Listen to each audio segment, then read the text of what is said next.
morning, Bardstown and Nelson County. Welcome to Bradford and Brooks on this beautiful, absolutely gorgeous Wednesday morning in beautiful downtown Bardstown. Even more beautiful in this beautiful weather we're having.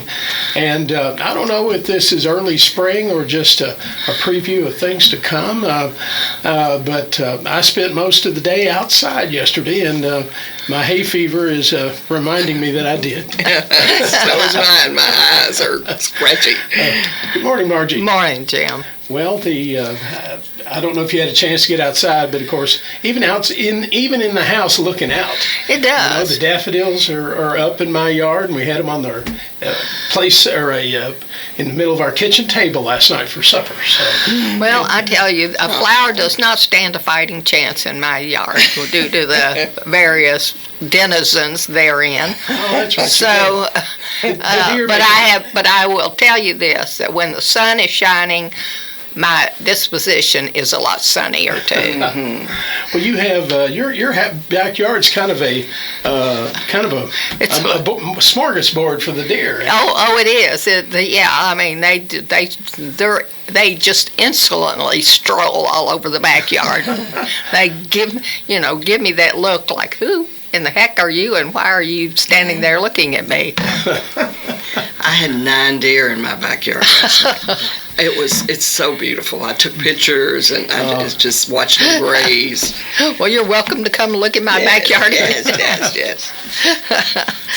All right, well, today Margie and I are joined in the studio by our Nelson Circuit Clerk Diane Thompson, and it's great to have you back, Diane. Thank you.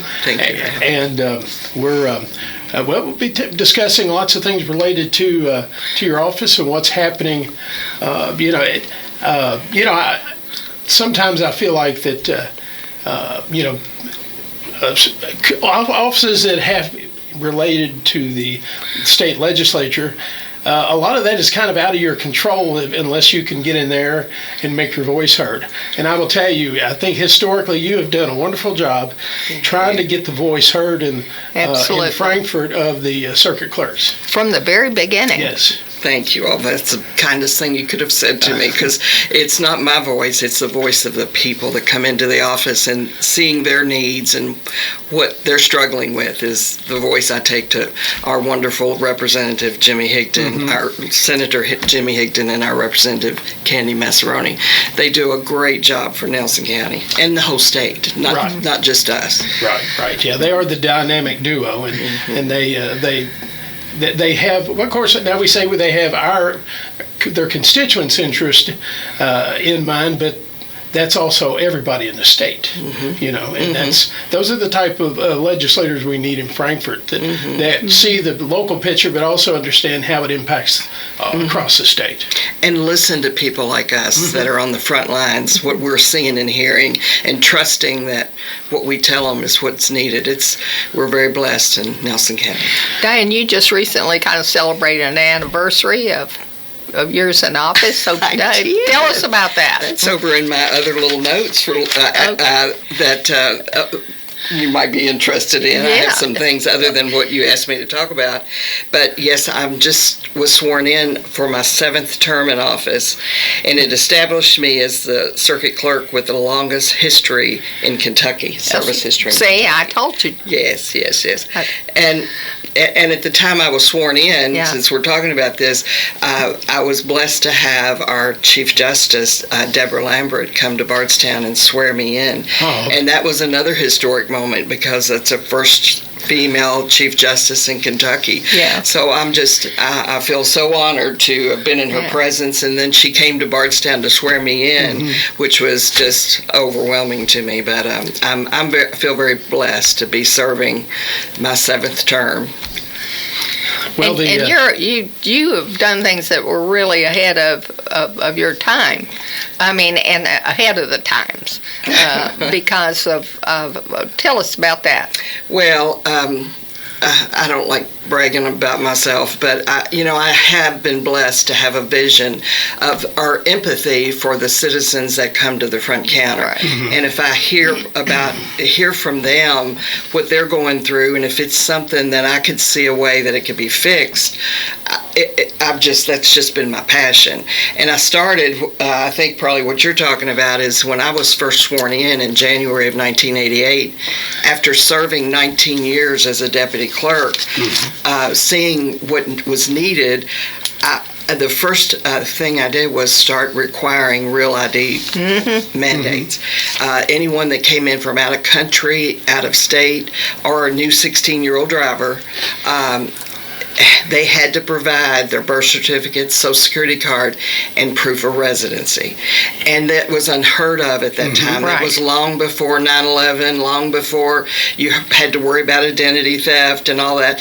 But I could see in my 19 years prior that people were getting arrested by someone who had stolen their identity. Right. And it was just unbelievable to me that something wasn't being done about that. So I made an effort with the Transportation Cabinet to get them to do something in those years, and they wouldn't. But I thought, I can do that. I'm elected by the people in Nelson County, and if you come to Nelson County and you want a license that has my name on it, you're going to be who that you say you are. So when you show my fellow citizens that, hey, this is who I am, I want to do business with you, or I want to do whatever, then at least I had some backup documents to prove. So it was hard, though, I will say, because being the only one doing it, I got a lot of grief from people saying they'd never had to do that before in their state or their country, and I was like, I know, but now here's the address you can order your birth certificate from Utah. And here's where you can get your social security card. I did all those things to help people because I knew it was hard. Yeah. And they needed their license because, as we all know today, that license is the gatekeeper. I mean, you can't hardly do anything without an ID. So anyway, it was hard, but I just knew it was the right thing to do, and that's what I think that's why I was elected, to do the right thing. Well, Diane, I know that, years before Kentucky, there was a deadline in Kentucky to have all the documents for real ID. You were way ahead of the curve, and you've always been a great resource, even before we had the set this year as our deadline on advising people on the documents that they will need for the real ID, as well as coming to your office. And I remember during the early discussions about real ID, before it was that we had the date set, my wife and I were talking about it, and she said, well, Diane Thompson requires that anyway. Why doesn't everybody? And I'm like, well, I can't really answer that, but you were ahead of the game on that, and a wonderful resource, because if I couldn't remember everything I would need, I could always call you, and your office would have the answers. Thank you. Well, just think how far ahead the state would be now. If the state had adopted that. I know it. God only knows. Because now people are panicking. Right. I know it, and I've been talking about it. In 2005 is when the president signed this bill, and on the recommendation of the 9/11 Commission. So, we've been doing, people in Nelson County who had a license already had that, but they have to show it again. And I hate that, because they've got to dig it out again. But at least, and when we used to, before we had our wonderful regional office down here in Nelson County, when we had pop-ups, 3 times a year, and then of course I lobbied and pushed until we got it 6 times a year, which really helped, because every other month, if someone needed it, they could get it a little quicker. But most of the time when they would go to counties, they would issue 30 or 36 or maybe 40 license. Every time in Nelson County, we'd have 78, 82, because we'd work the phones and say, okay, you came in and asked for a license. People are still coming into my office today asking for, and when they'd come in and they'd tell us, I gotta have it, I was able to work with them and say, get these documents and be here on this date at this time. And the transportation people, they were wonderful in letting me add these people in, and because one of them said to me one day, Nelson County does a better job of getting their documents in than any other county.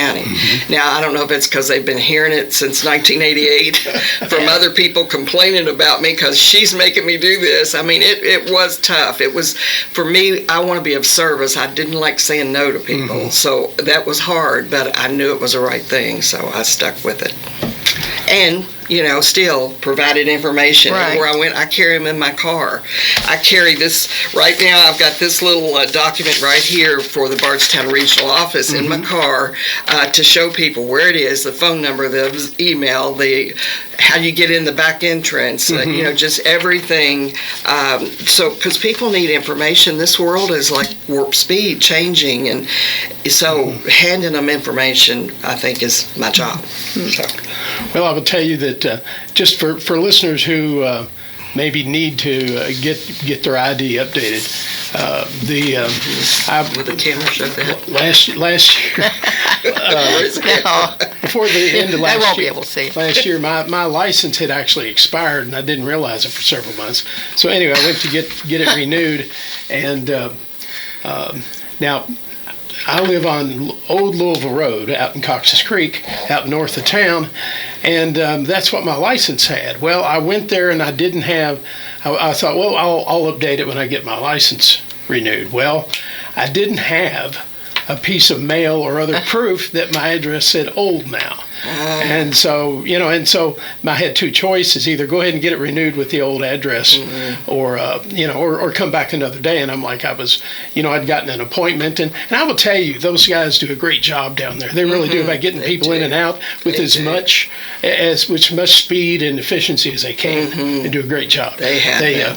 So anyway, I've got to update. I'm going to update to the real ID this summer, but so I've got the old license with my old address, but I still get mail addressed to that, and people know where I live, whether it's old or just Louisville Road or Old Louisville Road. Interesting story, Diane. The machines where they take the picture and all that, and I guess my advancing age, the young lady who was working who waited on me trying to get a picture. Well, my beard's just a little bit white.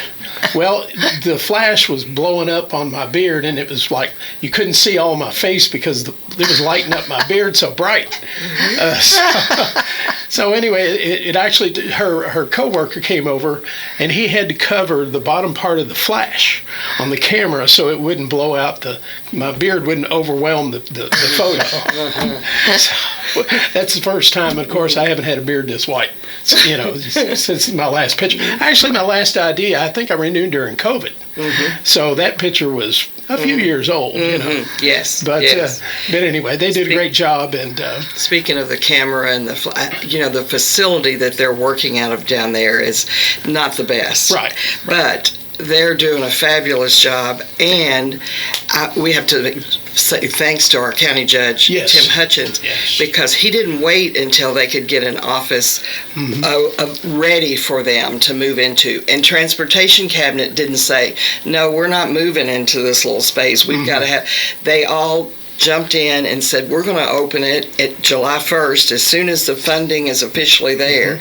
And that's what they've done. And look at the citizens they've helped since then. It's just phenomenal. I mean, so I'm anxious. I'm hopeful for them to get, I haven't talked to anyone to find out when that's going to be open. But it's going to be a permanent. It's going to be permanent, and it's going to be out near the courthouse where I am, the judicial building, out there next to our new Commonwealth Attorney's office. It's going to be right there together.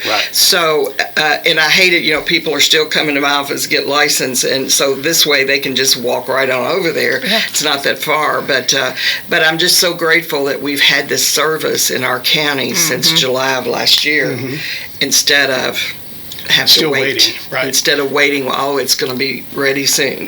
That's it's just helped so many people. Now, I don't know if you all saw the little story they had on the Louisville News one night. It was right before the people were shot there. But just maybe a week or so before that, they had an article on there about the long lines in Jefferson County and how bad it was. And I've been hearing that for too long. It just keeps me awake at night. But they even mentioned our Bardstown office about how there were not any lines and what a great place it was. So immediately people started flooding to our office here. Oh, really? Now, I didn't hear this from the people who work there, but I heard it from citizens calling me saying, well, you told me I could go down there and be a walk-in, but the line, and it was so, and I was like, oh no, that daggone article probably sent all these people from Louisville and around to come here. People are desperate. They're desperate. They are. And I thought, hey, why not come to Bardstown, have lunch, go shopping, do this, Right, spend a little of your money here in Bardstown. Yes. But that, I think that did affect us a little bit. But our people at that office, they're just phenomenal. I went there to get my ID and just sat there and waited my turn and could just see the people coming and going, and they were just all being treated so respectfully. And that's not what we've heard from that's where I from went, other people. You gave me the information. I went down there. There was one person in front of me. Yes, that's great. Because it was when they first opened up there. They're great and people. so I was able to get it. Right. Now I made an appointment online, and there were several people ahead of me. But it really wasn't a long wait. Yeah. And it was so nice to have that available every day of the week here in Nelson County. It's just phenomenal to have that here. And I thank you and our legislators and everybody who, Judge Tim Hutchins. He did a wonderful job making space available to get that done. Yes, sir. And now, the latest update I heard, it's been a little while, but the construction on the county attorney's office and the driver's license branch was pretty much on schedule. So I think I don't know what the schedule was, though. I don't know. They're going to try to finish it up this summer. Okay, great. So great. That would be. I thought about emailing or calling, but I know how busy he is, and I think, well, just wait. As long as we've got it in the county, I'm just going to be patient and wait until they tell me it's ready. Yeah, and they're making progress, so that's the important thing. That's all that counts. And they allowed us to open when we needed to. Big. Well, Diane, talk to us about your mental health project that we were. Well, along with what we were talking about, it's just like when I see something that needs doing, I spend a lot of time and energy doing reports and documenting numbers to present to our legislators, Jimmy Higdon and Candy Massaroni, to say, I'm not just complaining about us needing a regional office. I have documentation to show you what's happening to our citizens, and this is just not right. And that's not what they wanted. That's not what I wanted. So by spending all that time doing that, it really, I could give them numbers and say, so I spent a lot of time, it's just like when I started this in 1988. Anytime I see something that needs doing, I'm behind the scenes. You can just trust that, know that that's I know why I was elected. I'm elected to serve people, and that's what you have to do when you see things that need to be fixed, and but you can't just whine about it. You've got to show the numbers. You got to do the work. You got to make the point. So that's what I've always done, and currently, along with now that I can just celebrate, and I celebrate every day that regional office here, every day that our legislators listened and that they could see the need, and all the people that needed to do what they need to be done got it here for us. And I said, at a meeting I said, we've had a miracle in Nelson County, and people need to recognize that, because a lot of counties with a much larger population don't have this, but we are in God's country, and we have one, and it's through the work of our legislators. But anyway, and so along with that, 2 years ago I went to a mental health summit that Justice Lambert was in charge of, and that lady is phenomenal. Oh my gosh, she sees something, and we're just so beyond blessed to have her. But anyway, so we had this mental health meeting, and then I got an invitation to it, and it was 3 days, and I thought, I can't do 3 days. I don't, and then I just kind of pushed it aside, and and as time went on, I got another reminder, and I thought, man, it was like clear that I was going to have to show up to this. and I'm admitting that I didn't think it was not my expertise. Right. We're doing, I know the courts, anyone that in our county or around will say the courts are not doing what the citizens need when they're going through a mental health trauma. Right. Because getting them arrested and put in jail, and then eventually days later they can get somewhere to get some treatment. But we know that, but it was the law, and that's what we were doing. So, but anyway, so this mental health summit, so I thought, okay, I'm going to go, and then I'll get back home. I'll go this day, but I still kept my calendar full the next 2 days. But once I got there, it just was amazing. It changed my life. It was one of those, much like the 9/11 commissions, that was like, I've got to do something. I started acting. But this changed my life in the fact that you could see how, to say this, with me being in the office so long, I've seen like 3 and 4 generations of families that have gone through mental health struggles, and they're doing all they can possibly do. It's a disease. It's something. But their families, what it does to them just is heartbreaking. So anyway, and I knew that, but I didn't think I could make a difference in that area. But so going to that mental health summit was like just phenomenal, and they had people from all over the nation coming in talking about what they did in Tucson, what they were doing in Chicago, showing the things that were horrible that were happening, and what they had done to bring it forward. So that's what Chief Justice Lambert now, her vision was getting all these people. There were probably 1,200 or 1,500 people there. Wow. And they were That's from amazing. they were from the legislative branch, the governor's office and the executive branch, and all the people that mattered were there to hear that, and I was grateful for that. I thought, thank God I'm here and I've heard this. And so anyway, I told my staff when I got back, and I promised them once we got the driver's license office here, I was going to quit taking on big projects. And I promise you spoke too soon. Because, it's a lot of work at my office. We have a lot going on. I mean, people don't realize. During the driver's license transition, a lady said this. She came in to get her license before we'd given them up, and she said, "What are you going to do with this big fancy building now that you don't have driver's license?" I said, "Ma'am, I'm so grateful that you don't know what we do in this building, because that means you haven't been traumatized.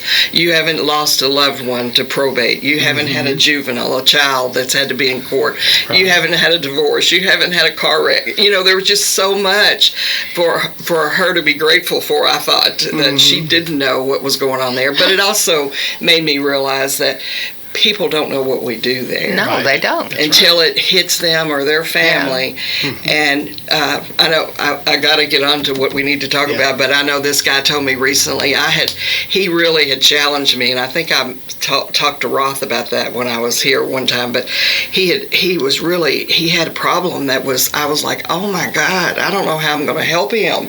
Usually I can give somebody some, try this, do this, but it was like, but with him, it was, but so anyway, long story short, after days of me calling different people in Frankfurt and this getting a dead end and going here but after days we figured it out, and we got him what he needed. And he came in and he's like, "God love you." He says, "Thank you so much for doing this." He says, "When are you going to retire?"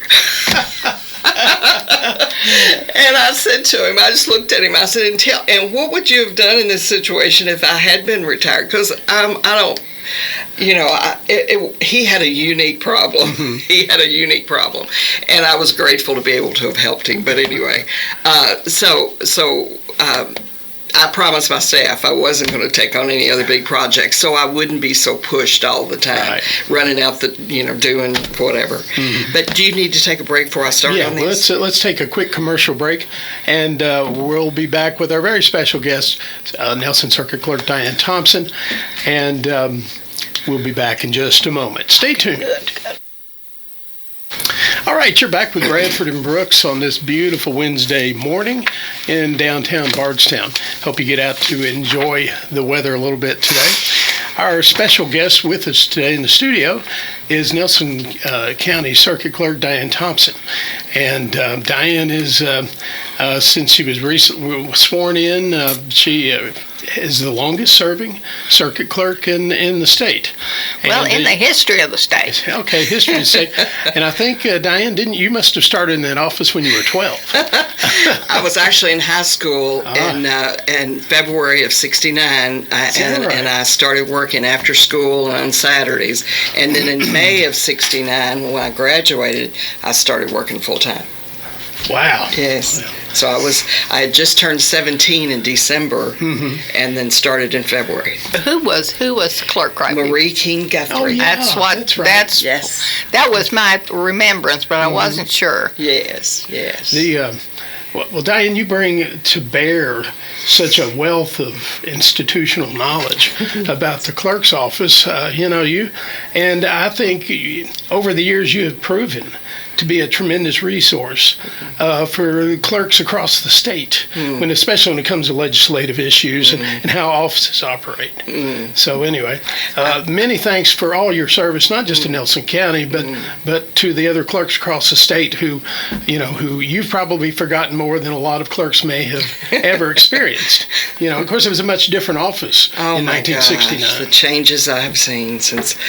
We had the old court system when I started, when the county judge was the person you went to if you got a speeding ticket, right, or the judge over at New Haven, at Fairfield, Bloomfield. They had their own judges that if you got a ticket in that area, you went there.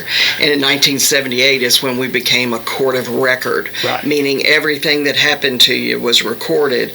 And before that, it wasn't. Not to say anything was done wrong, but in some places in Kentucky, there wasn't proof for people to get their license. They had things on their license, and then they couldn't go back and dispute it because there wasn't a record.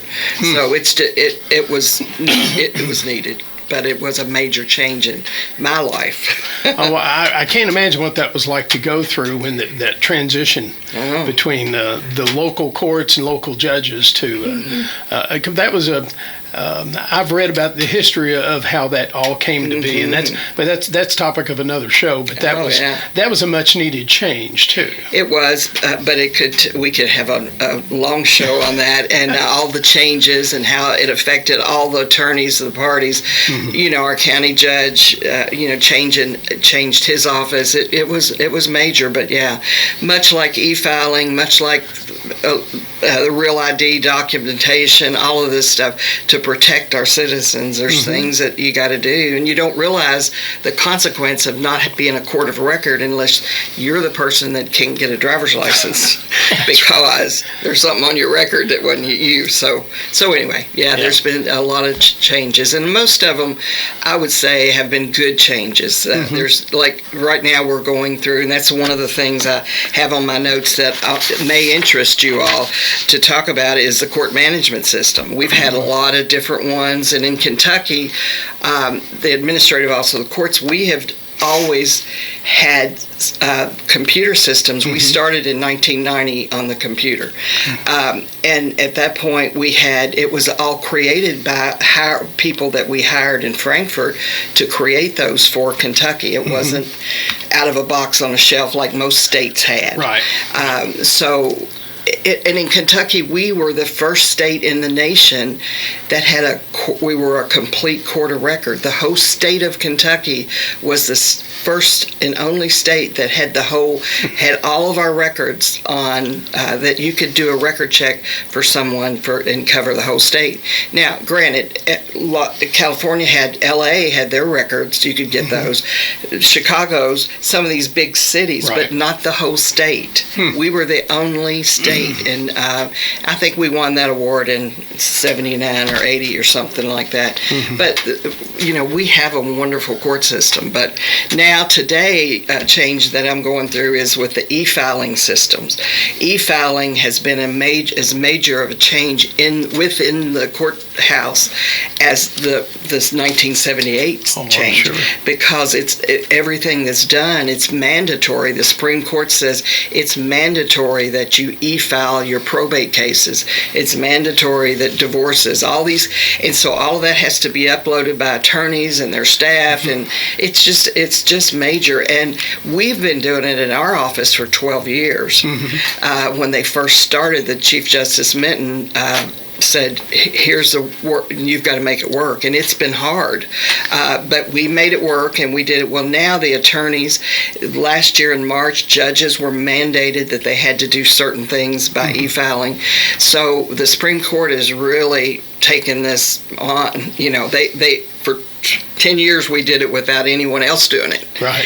And e-filing is all electronic, but what it means is you have an electronic file. Well, what it meant in Kentucky is that we're doing two jobs. We're doing the electronic filing, and we're doing the old-fashioned paper filing. So clerks' offices have been doing both for 12 years now. So you do have a backup for the e-filing in case we do now that system. I mean, because just sitting here listening to that, I'm thinking, if everything's on, it's e-filing, what if the system goes down? Oh, yeah. You don't have a backup, but we do evidently. We have a paper backup, but if the system goes down, we couldn't find that paper file unless you had a case number for us. Right. Because we couldn't go in there and find it, which is maddening for me. But there's just been so many changes. But a lot of states, the federal courts are all electronic. And they've been doing it for many, many years. So we're the only one, to my knowledge, that the clerks are doing it both ways. Right. And it's just labor intensive. We're still having to go pull a file. We're still having to file that file away. It's just, but the Supreme Court is now working towards saying, now enough's enough. We're an e-filing state. Everybody's got to be mandated to do it. And that's been happening in the last 2 years, and that's been hard for us at the front counter to say to long-term attorneys that you can't get Just this bring to in the me. paperwork. You can't do this. Yeah. In fact, we pushed for something to help with this, and the Supreme Court allowed us to have them file something, an affidavit of necessity, to say for some reason this wouldn't work in the e-filing system. So that allows us to then take it. Right. So everything is just like. Well, tell us about this, your project you started on. Well, the Mental Health Commission, after Right. I attended that Mental Health Summit, I came back just invigorated. It was like, oh my gosh, we're going to get our... So I started working on it, doing research, thinking what I could do at the front line, what could be done. And so after about a year of me doing these kind of things, I got a call from the Supreme Court asking me to serve on the commission, which is a big deal. I mean, it is... a lot going on there. In fact, that's one of the things I wanted to say. We have all these work groups, and I just want to go over these real quickly with you to tell you what our work groups are, to show you the expansive. I mean, this is a major change here going to be for all of us, and I mean, we have so many subcommittees of people, and each one of these pages you can see how many names in single space are on these subcommittees doing this work, and they all report back to the commission that I serve on, and the work that they're doing is phenomenal. I'm just going to quickly go over the different committees. The criminal justice, we have a criminal justice committee, we have a civil and family justice committee, a treatment and access committee, a juvenile justice work group, a competency work group, a pre-arrest diversion work group, re-entry work group, guardianship and commitment group, domestic violence, because all of this ties together with mental health. Oh, it does. Dependency, neglect, and abuse work group, court responses work group, a strengthening community response work group, intellectual development developmental disabilities work group. So, and all of these wonderful human beings that are serving on these committees. Well, this is the real deal. They are going to affect change. Yes. Oh, absolutely. Yes. This is not a feel-good thing. No, it's not. It is not. I mean, if it's coming down from the Supreme Court. Yes. I compare this awakening for me to the days when we had domestic violence. You know, how things were always the way it had been done for so many years, and people would say, you know, a lot of elected officials and a lot of people that I worked with statewide, they'd say, why are we having to do that? She'll go back with him tomorrow. Right. She comes in, we got to do all this, and that's not our role. Our role is the keeper of the record. We are here to help people. Right. And it was not just clerks' offices. It was sheriff's offices, judges' offices, prosecutors, everyone. And so, for years, the county attorney had handled all those. Right. And then all of it back in the 80s, I don't know what year in the 80s, but it got transferred to circuit clerks' offices. And we're saying, you know, we're not attorneys. We can't give them legal advice. How can we? These people need legal advice because some of the cases were minor, but some of them, they should have been charged with a felony. It was, you know, but they were all being treated on a civil level in domestic violence. So, but all of that work had to be done from the front counter in our offices. We didn't have help from Frankfurt. We didn't. It was the law had changed. Our legislators had made the laws, but really no funding, no support from. No. So we did it all from there, and it grew from there up. You know, in '94, I think it was '94 that Governor Patton appointed me to serve on the Domestic Violence Council in. I was a charter member of that council in Frankfurt because of the work I was doing that a lot of people didn't even know about because I was doing it as it was needed and raising awareness, doing trainings. We did, I'll never forget, it was in the early 80s that when these laws changed, Sheila Abel was a social worker at the time, and we were working, trying to help people, and this was before I was clerk, and I said, you know, maybe if we could do a little training for people. And she said, well, yeah, I'll bring some coffee and sugar, and you get the cups and whatever. And we thought we may have we were just hoping to get our officers in. We started getting calls from all over the state that heard that we were doing a training on domestic violence and asked if they could come to Bardstown. So, of course, that lit me up thinking, you mean there's not training in your counties? That no wonder we're having so much trouble. People if you got to have training, you could, but anyway. So, talking about mental health and domestic violence, this was done from the ground up. This mental health is being done from the top down. And it's just exciting. It gives me cold chills to talk about it. Well, it does because it is a horrible problem. Yes. I mean, particularly with young people. There's no place to go, and they're sticking them different places. And when they get in trouble, and then they stick them in these different areas, places they're not suited to be, places that people are not able to take care of them and address the mental health issues. It's past due, and amazing. I just am excited to be on. But I do have some good news. You know how these things take time, and all these people are working and putting in a lot of hours. But there's a new. It's not new. It's been open about 7 months, but it was designed around the system from Tucson.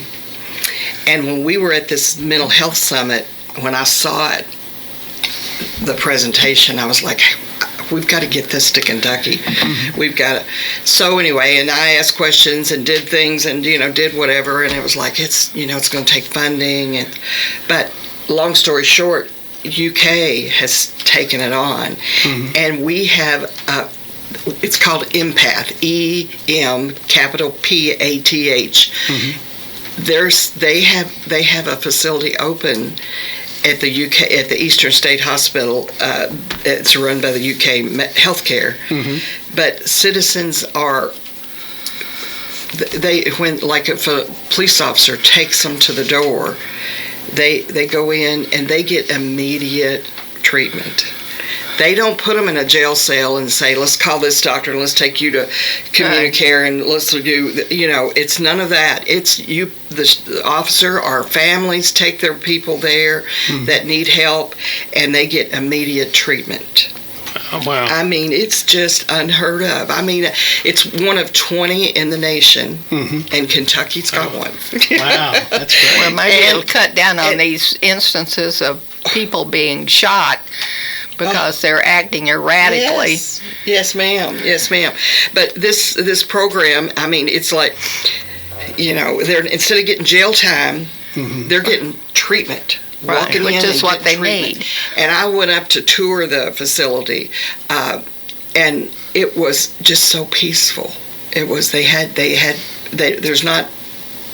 not chained down anywhere. There's none.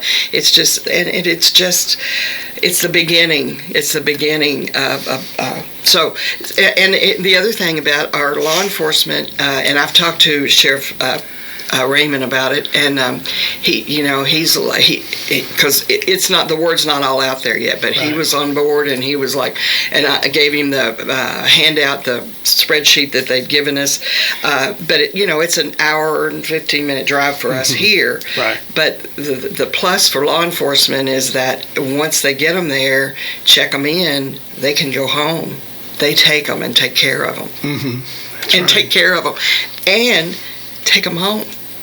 They have a vehicle to take people home. Right. Now, I don't know how long they're going to be able to hold up and do all this, because it's the beginning, but it's something worth them receiving money and funds for. Sure. I just am. So I also have met with Jennifer Nolan, who is the president out of Flagey, which, my gosh, we are so blessed to have such a intelligent, caring person.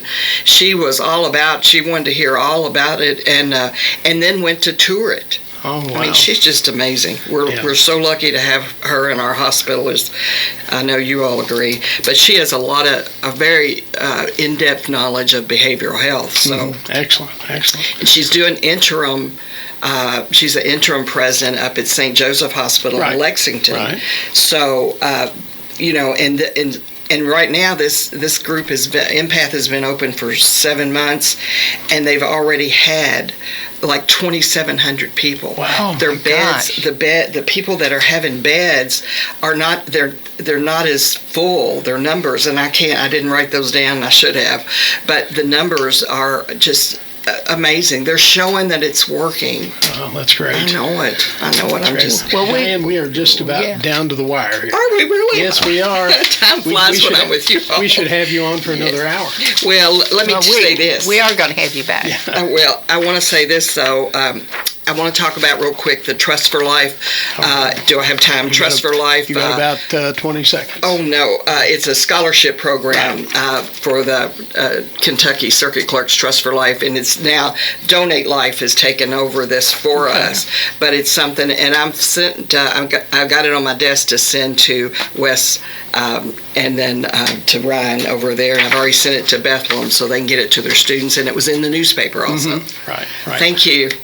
Well, Diane, thank you so much, and we'll have to have you back on again soon. All right, that'll do it for Bradford and Brooks. So stay tuned to WBRT for the best in state and local news. Have a great afternoon, everybody. WBRT Bardstown, 1320 AM, 97.1 FM, and on 94.9 FM in Lebanon.